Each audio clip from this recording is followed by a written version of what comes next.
What is Web3?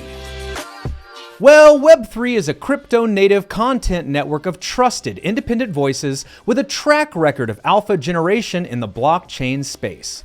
The Web3 network is comprised of founders, blockchain developers, and creative professionals with experience building organic audiences and creating value for communities. The mission is to increase mass appeal and accessibility to the Web3 space for both audiences and brands by building bridges into the new internet. The Web3 network has 5 flagship shows under its umbrella, starting with GM Web3. It's a morning alpha show on Twitter with over 100 episodes, hosted by Gifted, Jessica Yotrowski, Mo Runda, along with a cast of Web3 builders and alpha generating legends that you can catch Monday through Thursday, 11 a.m. to 1 p.m. Eastern Standard Time. Next up is NFT Live, a daily live video broadcast that immediately follows GM Web3 on YouTube. Hosted by Web3 co-founders Nifty Q and Gifted, this show is packed with the latest news and recaps from the day. It's the one show you don't want to miss because these two work diligently to bring the latest news and headlines to their NFT-focused audience.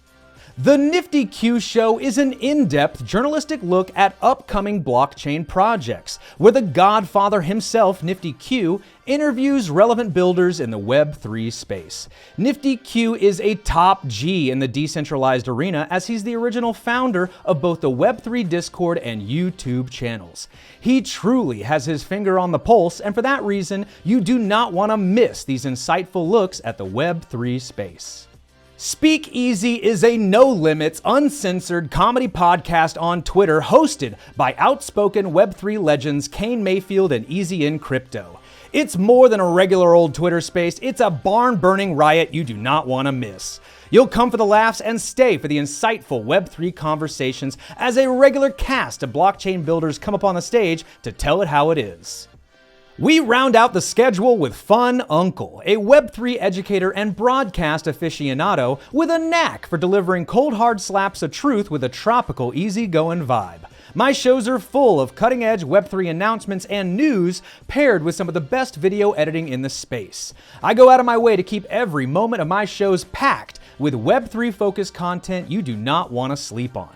Overall, I am just ecstatic to be a part of the Web3 network, not just because we have content every single day of the week, not just because we have the best Discord and the best mods in the game, not just because we have team members building in every single avenue of Web3. It's because I'm a part of a community.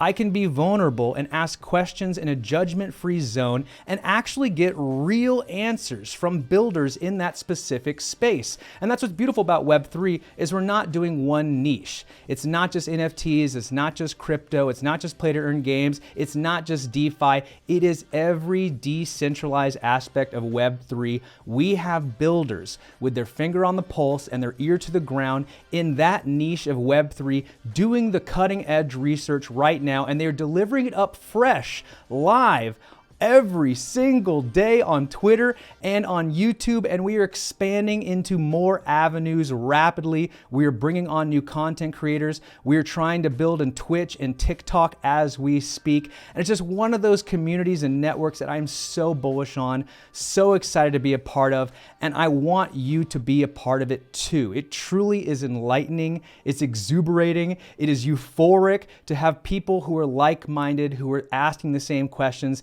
and if you're lucky, that answer is waiting for you right now in the Discord. So click the links down below, join us today. We are building rapidly and growing rapidly. And if you are a content creator who thinks you have what it takes to join us on this channel, please do not hesitate to hit up me or any of our moderators or council members. We are looking to build, we are looking to expand. We have spaces for you.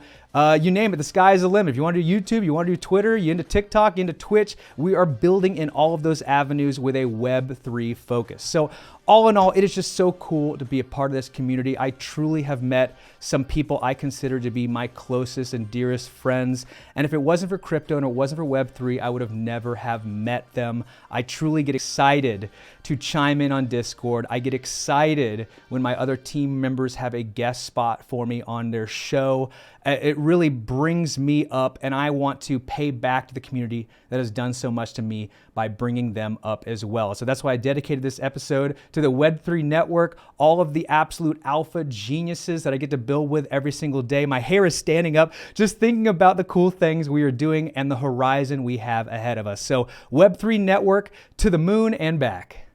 Do you like crypto, NFTs, and video games? Well, the Fununcle YouTube page is your one-stop shop for all of my content across all networks and platforms. You want to make sure to hit the link down in the description below and join me today. You do not want to miss out on any of this content because I work diligently to demystify the complexities of blockchain technology.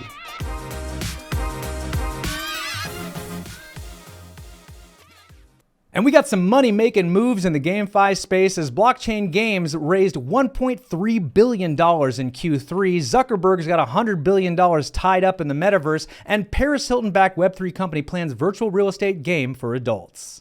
And for our first story, blockchain games and Metaverse projects raised $1.3 billion in Q3, according to DappRadar. Guys, this isn't $1.3 billion this year. This is $1.3 billion just in Q3 alone. And then couple that with the idea that blockchain games is a small little sliver of the Web3 space. One might even argue it is the tiniest aspect of Web3, and this small sliver alone raised $1.3 billion in venture capital money in Q3 alone. If this information doesn't get you excited about the GameFi space, I don't know what else to tell you. These venture capital companies see the long-term potential here. I mean, from mobile games to console games to PC games, these microtransactions, people spending hundreds of millions of dollars just to upgrade their skins in FIFA and Call of Duty. Imagine what can happen if we had crypto and Web3 integration into all of those games. The sky is the limit, and these venture capital companies see the multiple billion-dollar potential, and they're trying to build right now while the markets are red. Web3 infrastructure firm ChainSafe raises $18.75 million as attention shifts to GameFi. So it's more than just, us in America, It's not just people in the European Union and in first world countries. GameFi is going to affect people around the world. Now listen to me here. Imagine if you could make a full-time family supporting salary just by playing a video game. That's the narrative for some of these people in third world countries, specifically in the Philippines. They were able to pull their families out of poverty just by playing a video game. And so for this reason, you were going to have a new influx of users from around the world who would not have otherwise played video games. Up until now, you need a serious amount of disposable income in order to play a video game, and you're not going to see any of that money back. But if you could make back your initial investment and then some, there will be villages around the world trying to get a cell phone just so they can share it with other members of their family and other members of their community. Like as soon as they max out their points, they then pass the phone off to their neighbor or to their friend who's doing the same thing, logging into their accounts and making the maximum amount they can. They'll pay back the cell phone, they'll pay back the cell bill, and they will pull their families out of poverty. So it's not just Americans and everyone living in first world countries who are going to play video games. We are going to see an influx from around the world if play to earn games pays off the way we hope it will. Zuckerberg's $100 billion metaverse gamble is a supersized and terrifying, shareholders say. Here's the problem with shareholders is a lot of them are old people who don't understand the technology revolution that's taking place right now. They need to have faith in Zuckerberg because Zuckerberg basically invented social media. He didn't invent it, but he basically marketed and streamlined it and basically had its heyday under Zuckerberg's watch. And so Zuckerberg, who's been pretty good at seeing these trends and making the most out of them from a financial standpoint, sees this movement into the metaverse. And he just keeps dumping money into it because he sees the long-term potential. And right now the markets are down, everything is red, the shareholders only care about what's making them money today, but Zuckerberg sees this $10 20-year horizon with the metaverse, and that's why he's trying to build his ass off right now in the space. I have faith in Zuckerberg because I've seen what he's done in the past, and I also believe in the metaverse too. If I had $100 billion to throw into it, I would, and I'm glad there's people like him innovating in the space. So let's go, Zuck. Japanese gaming giant Konami is recruiting for expansion into Web3. What really excites me about the story is because I thought Konami was a company who had faded into obscurity, just like Atari and just like Xerox. And if anything, COVID had put them under the table, if anything. And I'm just so excited that a gaming company that's come out with these incredible games like Metal Gear Solid, Castlevania, Super Bomberman, Yu-Gi-Oh! I'm looking at a list over here of just so many games they've come out with. Teenage Mutant Ninja Turtles. I mean, they've come out with all these games over the years, and I'm excited that now they see this potential to grow and expand. And it might even be this like Hail Mary for them, that they're like, hey, they're on death's door. They need to find a way to innovate. Their team came together and they said, hey, this play-to-earn game system has a lot of potential, and we could grow rapidly if we develop in that space. And so I'm excited that they're still around, and I'm excited that they're building in the GameFi space. I also see the potential too, my Konami friends. Metaverse graphics aim for community and accessibility, not realism. Well, the first thing that comes to mind when I think about this is Minecraft, one of the most lo-fi games to come out in the last 20, 30 years, and people love it. People are flocking to it because it's fun, and it's fun to play, and you can get all your friends in there, and you can build anything to infinity. The sky truly is the limit in that game. If you can dream it up, you can build it in Minecraft, and that's what makes it so great. They're not focused on making everything look perfect and incredible. They wanted to build a platform that you would enjoy to interact with. And the metaverse should follow that same template. Don't try to make the skin textures and the hair follicles and the gunfire as perfect and realistic as you possibly can. Make it a platform that plays smooth, that is fun, that has literally unlimited possibilities to it, and it's something that my friends, regardless of the computer processing power they have, can come interact with it. And that's the great thing about Minecraft. From my cell phone, from my console, from my PC, from my Mac, it doesn't matter. I can still get on Minecraft and play with my friends. And my hope is the metaverse will have that same kind of idea in mind, that it's going to work on a cell phone, it'll work on my Mac, it'll work on my PC, Android and Apple will be one in one, hand in hand. It doesn't matter which device my friends are using, I can still interact with them in the metaverse. That gets me really excited. Shiba releases its first Dunes concept art for its metaverse. As someone who's been in crypto for a long time, part of me goes, bummer. It just sucks that these shit coins are still around. You know what I'm saying? That these shit coins that truly give other cryptos a bad name are developing and innovating and growing and becoming more profitable. And if you look at a long-term basis, this is why I hate them so much. If you look at the long-term track record of Doge and Shiba coin, most people lose money. If you bought Doge, you've lost money on it. If you bought Shiba coin, more often than not, you've lost money on it. And now they've hooked people in. And now these people who were down 70, 80% on their initial investments are now hooked in, and they don't want to sell for a loss. And they're just praying that one day Shiba coin will be worth a penny each, or some insane number that they've convinced themselves will happen one day. And then here they are coming out with a metaverse that continues to give hope to all these people who are in the red that, hey, maybe one day I'll make my money back. And you know what? It might not be 10, 20 years from now until you make your money back, if I'm being honest with you. You got to wait until the next bull cycle just to break even, potentially.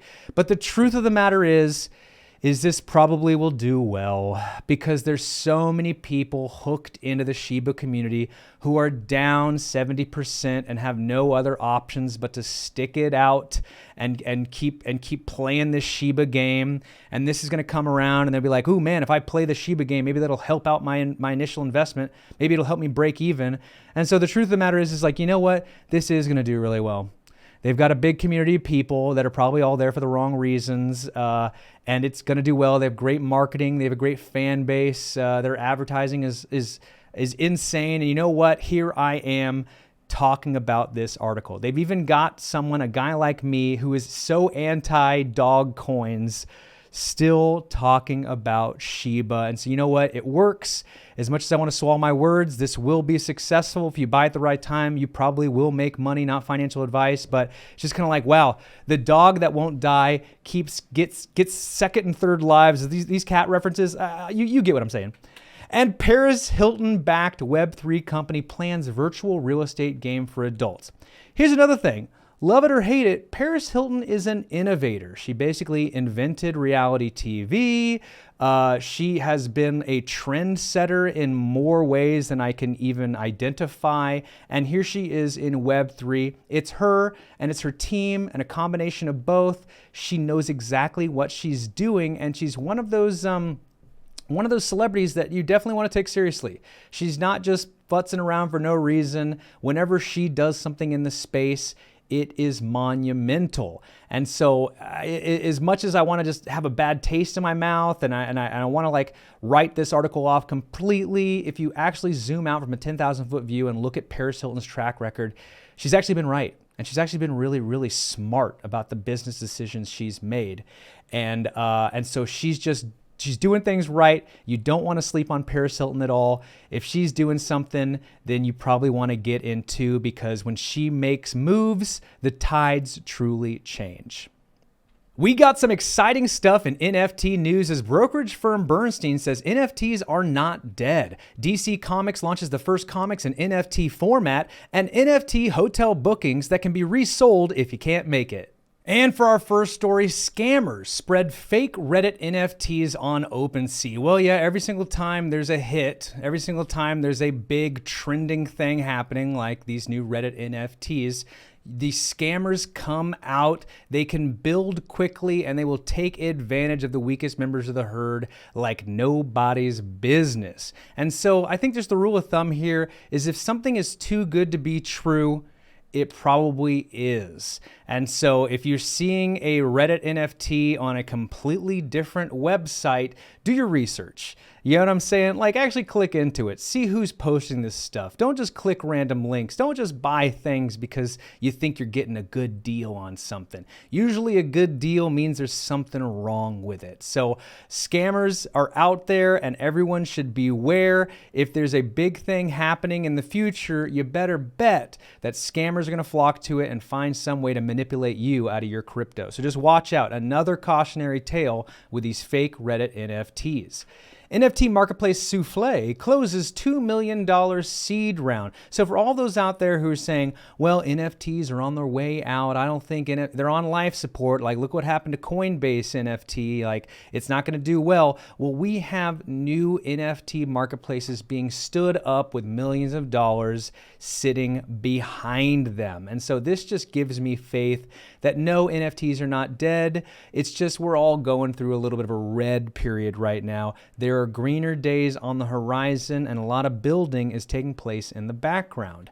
Brokerage firm Bernstein says NFTs are not dead. Great follow-up to the last story here because, yeah, NFTs are not dead. It's just the markets suck right now. And I think, truthfully, the phrase NFTs might be what's going to die here, and we need to come up with a new phrase for these digital collectibles or these smart contracts or these profile pictures, whatever we're going to call them in the future. I think NFTs has so much stigma behind it because of all the people who have lost money to NFTs. There were a lot of rugs, there are a lot of scammers, just like with this Reddit NFTs that are being sold on OpenSea. There are scammers out there, there are a lot of rugs, people lost a lot of money, and even if you did very savvy things with your investments, everything's down. The whole markets are down right now. Everything, even Tesla and Apple and Amazon are in the red right now. So of course NFTs are going to be in the red. And so just don't take what's happening right now for a testament of what's going to happen in the future. We might be going through the darkest period of it right now, and greener, more fruitful, and enlightened days are in our future. And we might just be calling them something else in the future. Smart contracts or digital collectibles, whatever it may be, they still will be around in the future.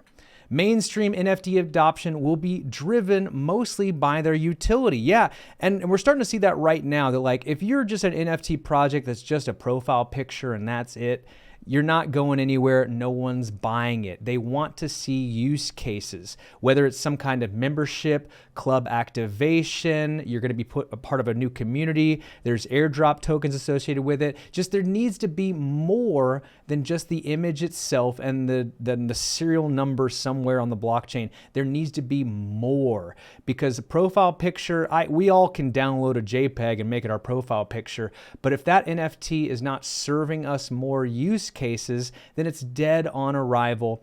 And I'm glad that this testament is out there, because like if you're going to build an NFT project, you better make sure there is useful utility behind it, or it's going nowhere. And I think this will eliminate a lot of those BS projects that give NFTs a bad name. So this is actually good news overall for the NFT space.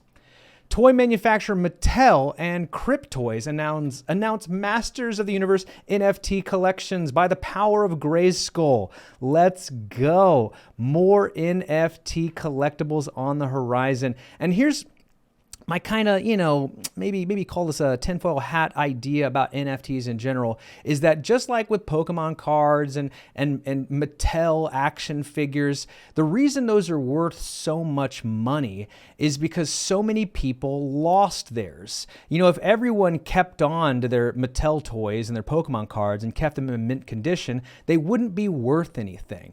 And I think the same thing is going to happen with NFTs in the future. 10, 20 years from now, so many people will lose their seed phrase, and so many people will lose their computers or their hardware wallets, that there truly won't be a lot of these things left.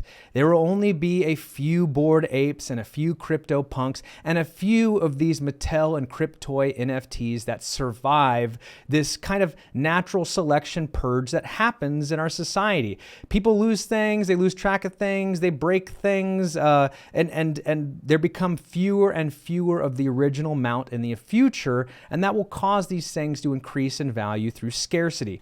And so I'm just seeing that in my mind grapes about what's going to happen in the future is not everybody's perfect.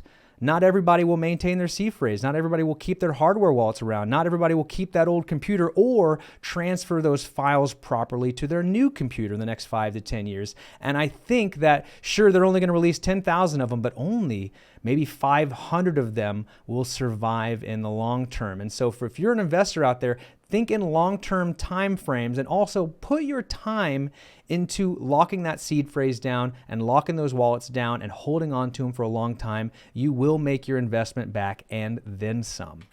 DC Comics launches the first comics in NFT format. Another thing I love about this is comic books are so easy to ruin because you gotta touch them.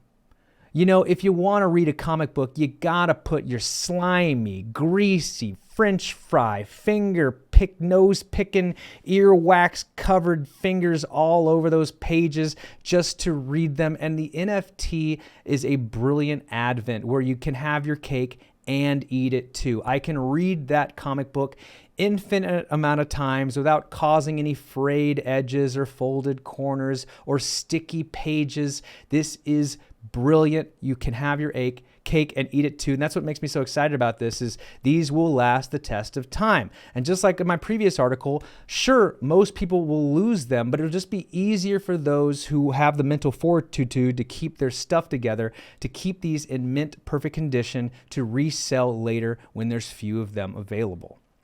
Solana NFT sales up 77% in September despite sluggish quarter. And what's more is Solana as a whole is kind of struggling as a blockchain. They fail a lot. There's an influx of users. They don't have the capacity to support all of the people who are jumping on the Solana chain, and they're having trouble supporting all of the new developments on top of Solana, like the phone and the NFTs and the play-to-earn games. But despite that, they're still up 77% in September. September. This gets me, I'm just overall a Solana bull because they're innovating in great ways. They may not be perfect, but nobody's perfect. And Solana has all this really cool stuff built on its backbone, and I see this as one of the power players that will be around in the next bull cycle. No doubt about that. That's a fununcle exclusive. I give Solana 5 Hawaiian shirts out of 5. NFT hotel bookings that can be resold if you can't make it. Brilliant innovation and utility use case for NFTs. This is so great. Once you book a hotel and you've entered past the cancellation period, you can no longer cancel it and get your money back. They now have a way for you to figure it out. You know, in the same way that you can sell space in your timeshare, or you can rent out a room in your house on Airbnb or sublet it or something like that. You can now just transfer this NFT to another person, whether it's family, friends, or you sell it online through a third-party medium of some kind. This is a brilliant use case and utility for hotel bookings. I think all hotel bookings should be done through an NFT because within that NFT, I have the verification that yes, I truly am the person who made that booking. You can check it on the blockchain. Also, it can contain all kinds of information within the smart contract. My Wi-Fi login, best restaurants to go to, personal information about me that's securely stored on the blockchain, and then some. And what's more is I could just store all of my photos and memories of that vacation inside that same NFT. If I ever want to revisit and relive that dream vacation, all I got to do is unpack the NFT that I have in perpetuity forever. I think it's a brilliant innovation and use case for NFTs. I think hotels across the board will start using them in the future.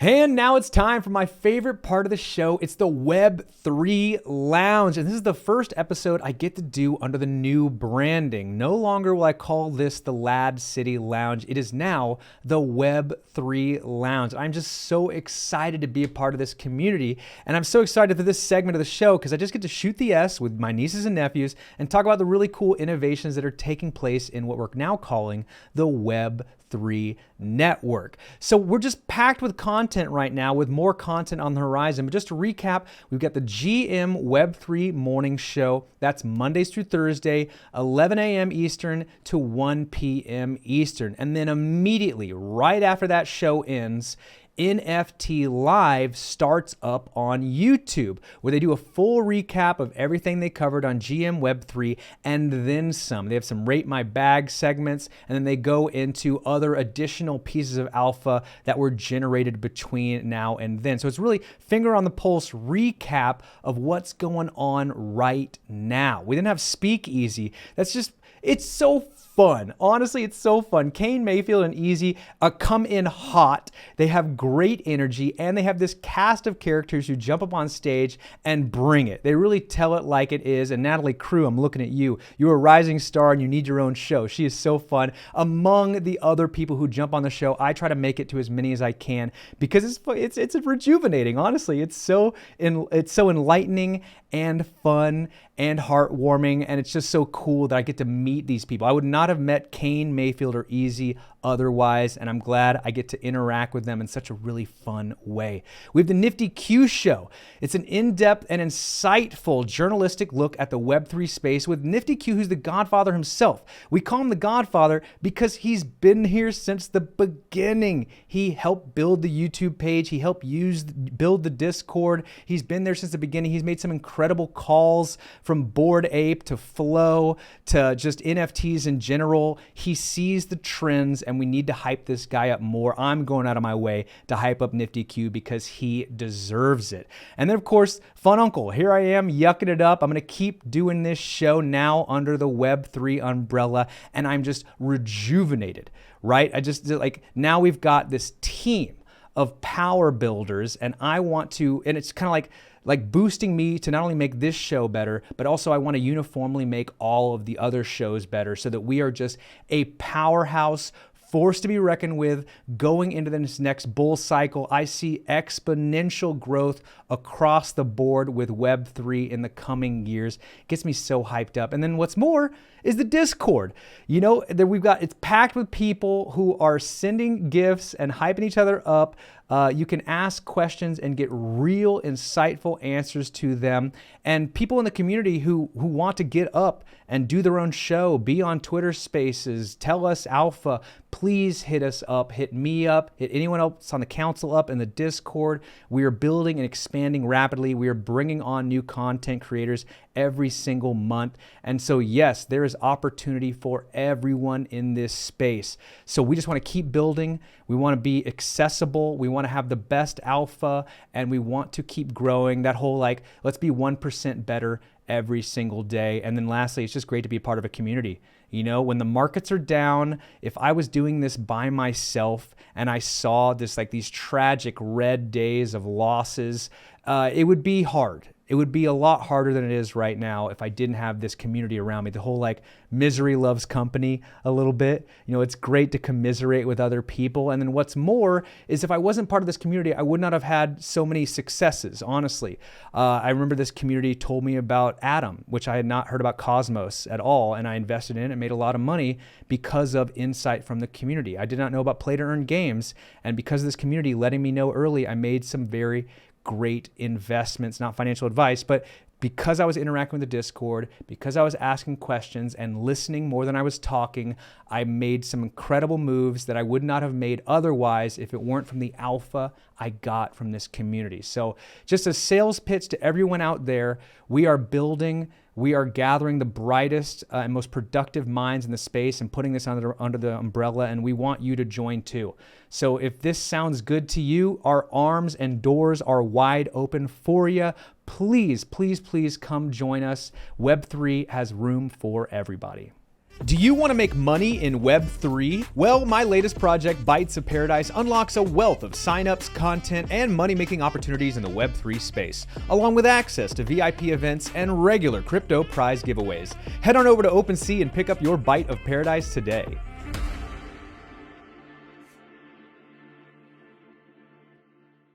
We have crypto prizes, NFT giveaways, along with fresh revenue-generating ideas from every corner of Web3. Whether you're a virtual nomad, digital entrepreneur, or just looking to stay ahead of inflation, West Coast Web3 is your one-stop shop for money-making moves in the Web3 space.